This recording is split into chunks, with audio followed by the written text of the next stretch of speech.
Captain Wren stared at the holographic projection with narrowed eyes. The newly charted star system glowed faintly blue against the darkness of the command deck. Something about the third planet from the unremarkable yellow star caught his attention. "Magnify Sector 7, he ordered. The navigator, Talia, adjusted the controls. The image zoomed in, revealing a small blue-green planet with swirling white clouds. "Run a planetary analysis," Wren said, his voice betraying nothing of the suspicion forming in his mind. The ship's AI responded in its neutral tone. "Planet exhibits nitrogen-oxygen atmosphere, significant water coverage at 71%, gravity at 1.0 standard. Temperature ranges indicate habitability. Electromagnetic emissions detected." Wren's breath caught. "Emissions? Active technology." "Affirmative." Consistent with pre-warp civilization, the command deck fell silent. First Officer Kell approached, her expression guarded. "Captain, are you thinking what I'm thinking?" Wren nodded slowly. "The Death World? Earth." The words sent a ripple through the bridge crew. Earth, the mythical homeworld of humans, a species so frightening that most of the galaxy considered them nothing more than cautionary tales told to unruly children. "That's impossible," said Talia. "Earth is a legend, a story to scare cadets. Humans aren't real." Wren had spent 30 cycles in deep space. He'd encountered enough oddities to keep an open mind. The old archives mention a yellow star with a blue world, third from its sun. The archives are 10,000 years old, Kell argued, and incomplete after the Great Burning. Wren turned to his science officer. "Marcus, what do we know about humans from the archives?" Marcus, the oldest crew member, stroked his gray beard. "According to legend, they evolved on a planet with extreme conditions, deadly predators, natural disasters, and constant warfare. They supposedly developed incredible adaptability and resilience."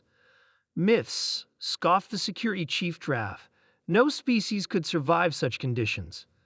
"The stories say they can endure radiation that would kill us," Marcus continued, "that they can break bones and heal, that they continue fighting even when injured, that they conquered their world's apex predators with primitive tools, that their bodies contain bacteria that would be fatal to us."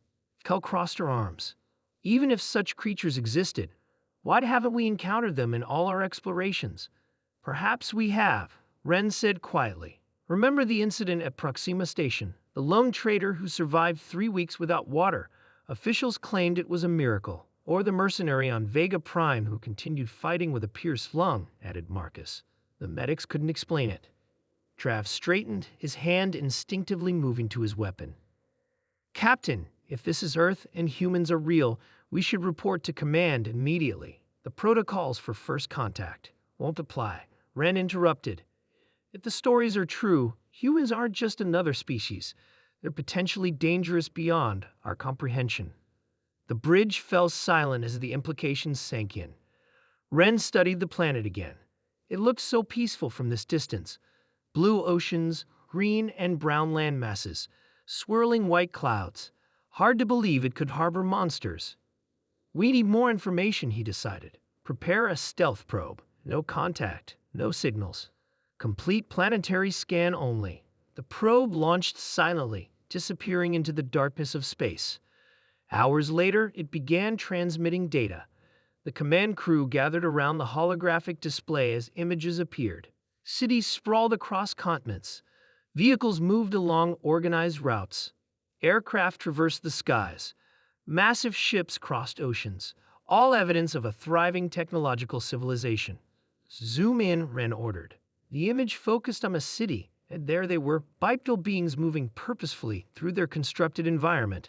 They looked so ordinary. How could they survive on a death world? Talia wondered aloud. The next images answered her question. Humans climbing sheer rock faces without safety equipment, diving into churning waters, racing vehicles at deadly speeds, standing unprotected in extreme weather. They seek out danger, Kell whispered, for recreation. The final images showed their conflicts. Wars with weapons of terrifying destructive power. Yet after each devastation, they rebuilt, stronger than before. "Now we have a decision to make," Wren said. "Do we report this finding to command? Drav nodded firmly. It's our duty. Consider the consequences, Marcus cautioned. If humans are real and as formidable as the legends suggest, the Galactic Council might order preemptive measures. Ren contemplated the Blue World, or perhaps an alliance. A species with such resilience could be a powerful ally against the Void Scourge. Or they could be the greater threat, Kel countered. The archives suggest they're inherently aggressive territorial. The archives are incomplete, Ren reminded her. We shouldn't judge an entire species based on fragments of ancient knowledge. He made his decision. We'll observe longer before reporting. If humans are dangerous, we need to understand the nature of that danger. If they're potential allies, we need to know that too. The ship moved into a hidden position behind the system's outermost moon. For days they watched Earth, collected data, intercepted transmissions. What they found surprised them all. Humans were violent, yes, but also compassionate. Territorial, but exploring beyond their world. Divided by trivial differences, yet united in crisis. Fragile individually, but unstoppable collectively. Their paradoxes, Ren realized. Perhaps that's how they survived their deep world. When they finally sent their report to command, it contained a recommendation. Approach with caution, but approach nonetheless. The galaxy faced growing threats. Perhaps what it needed now was a species forged in adversity, tempered by survival on a world that should have killed them. Perhaps what the galaxy needed was humanity.